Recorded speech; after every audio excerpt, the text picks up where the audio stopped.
السلام علیکم ورحمۃ اللہ وبرکاتہ۔ قال النبی صلی اللہ علیہ وسلم اذکروا محاسن موتاکم۔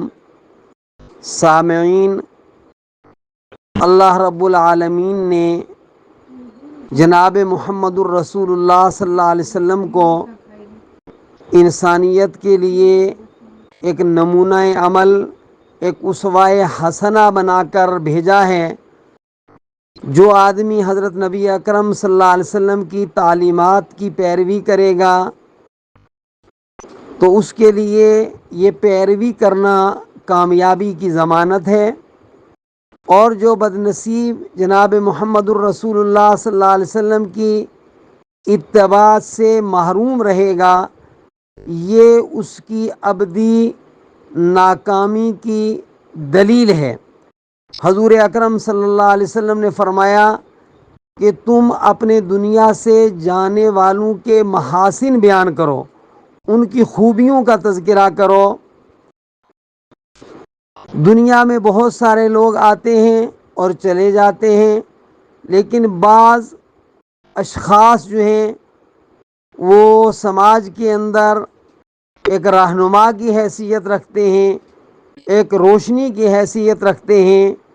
جناب سید مشتاق بخاری خطہ پیر پنجال کی ایک عظیم المرتبت شخصیت تھیں۔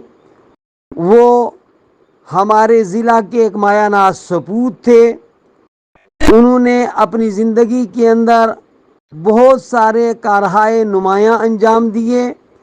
ان کی خدمات کے دائرے کا ایک حصہ وہ ہے جس کو کسی ایک جماعت یا ایک طبقے کے ساتھ ہی نہیں جوڑا جا سکتا، بلکہ بلا کسی تقسیم و تحدید کے انہوں نے خطہ پیر پنجال کی تعمیر و ترقی کے اندر اپنی خدمات انجام دیں۔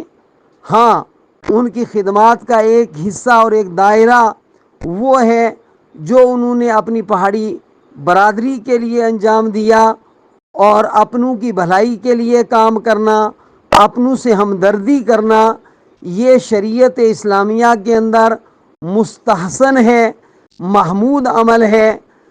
بہرحال جناب سید مشتاق حسین بخاری ایک بہت ہی قابل احترام خانوادہ کے چشم و چراغ تھے، اور مختلف شعبۂ حیات کے اندر ان کی سیاسی سماجی خدمات ہیں۔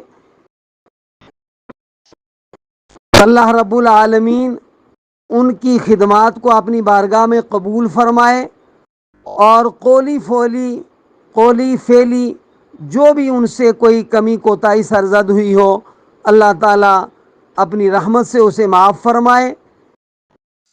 انسان جب تک زندہ ہوتا ہے اس کے ساتھ ایک ادب کے دائرے میں رہتے ہوئے، سلیقہ مندی کے ساتھ، مومنانہ اخوت کا پاس و لحاظ کرتے ہوئے، انسانی اقدار کو سامنے رکھ کر اختلاف رائے کی ہر آدمی کو گنجائش ہے۔ لیکن جب ایک انسان دنیا سے چلا جائے تو حضرت نبی اکرم صلی اللہ علیہ وسلم کی تعلیم یہ ہے کہ اس کی خوبیوں کا تذکرہ کرو۔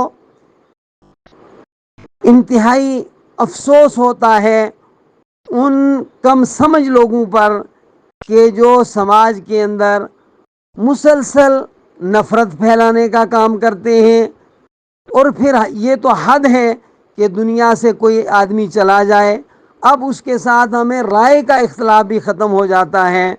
تو جو لوگ اس قسم کی تحریریں لکھتے ہیں، تبصرے کرتے ہیں، گفتگو کرتے ہیں، ہم ان سے کہیں گے کہ لکھنے کا، بولنے کا، کچھ کہنے کا پہلے سلیقہ سیکھو، اور پھر لکھو، پھر بولو، ورنہ خاموشی اچھی بات ہے، خاموشی اختیار کرو۔ اللہ رب العالمین ان کی خدمات کو قبول کرے۔ میں جناب سید مشتاق بخاری صاحب کے لیے دعائے مغفرت کرتا ہوں، اور ان کے خانوادے، ان کے ساتھ وابستہ لوگوں، ان کی برادری، سب کے ساتھ تعزیت مسنونہ پیش کرتا ہوں۔ اللہ کرے کہ ہمارے سماج کے اندر محبتیں عام ہوں۔ اللہ حافظ۔